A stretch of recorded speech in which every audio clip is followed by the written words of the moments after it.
बेन्फिका 4-2 riyal Madrid ही UCLच्या सगळ्यात जादुई रात्रीची सर्वात जादुई मॅच होती. एम्बाप्पेचा पहिला गोल, बेन्फिकानं त्यानंतर 3 गोल मारले. एम्बाप्पेनं 58व्या मिनिटाला दुसरा गोल मारून मॅच 3-2 अशी मॅड्रिडच्या हिशोबात करून दिली.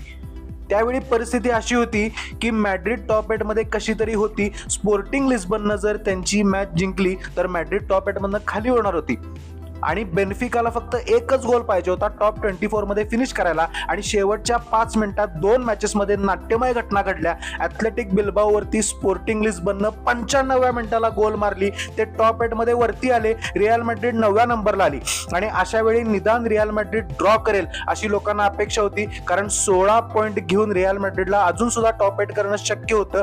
पण द स्पेशल वन जोझे मोरिन्यो यांची बेन्फिका शेवटपर्यंत लढत राहिली.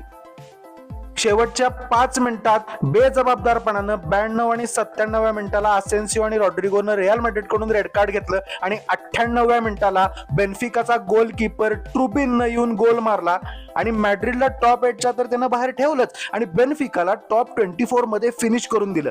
हे टेबल बघा, बेन्फिका आणि मार्सियल दोघांचे पण 9 पॉईंट आहेत, पण त्यांच्यात 1 गोलचा फरक आहे, जो आज रात्री ट्रुबिननं मारलेला गोल आहे. याचा अर्थ रियाल मॅड्रिडचं टॉप 8 फिनिश आणि डायरेक्ट राऊंड ऑफ 16 खेळण्याचं जे स्वप्न आहे ते बेन्फिकानं तोडलं आणि मोरिनो यांची बेन्फिका अजून सुद्धा UCL मध्ये कायम आहे. 24 नंबरला त्यांनी स्वतःची फिनिश करून घेतली. खरंच शेवटच्या मिनिटापर्यंत फुटबॉलमध्ये काही पण होऊ शकतं, याचा अनुभव आज UCL ज्यांनी बघितली त्यांनी घेतलेला आहे.